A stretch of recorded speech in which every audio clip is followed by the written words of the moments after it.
এক রাজার এক যুদ্ধবাজ হাতি ছিল। সেই হাতিটি প্রত্যেকটা যুদ্ধে রাজাকে বিজয় এনে দিত। এক সময় সেই হাতিটি বুড়া হয়ে গেল। রাজামশাই সসম্মানে ওই হাতিটিকে এক জায়গায় আরাম করার জন্য ছেড়ে দিল।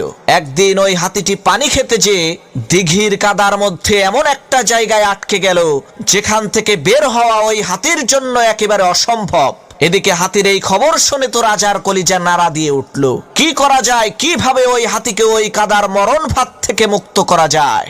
এক এক মন্ত্রী এক এক বুদ্ধি দিতে লাগলো। কেউ বলল, রাজামশাই, ওই হাতিকে অন্য হাতির সাথে রশি দিয়ে বেঁধে টেনে কাদা থেকে বের করা হোক। কেউ বলল, শত শত মানুষ দিয়ে টেনে বের করা হোক। এক একজনের এক এক বুদ্ধি, কিন্তু কোনো বুদ্ধিতেই হাতিকে কাদার মধ্য থেকে বের করা যাচ্ছে না। যতই হাতিটিকে টানা হচ্ছে ততই হাতিটা কাদার নিচে চলে যাচ্ছে।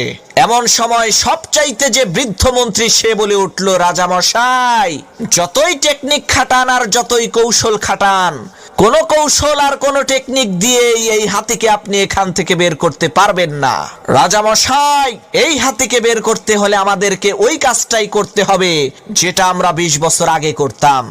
যুদ্ধের দামামা বাজিয়ে দেন, অস্ত্রে শস্ত্রে সজ্জিত বাহিনীর মাধ্যমে তরবারির ঝনঝনানি শব্দতে যুদ্ধের মহল তৈরি করে ফেলুন।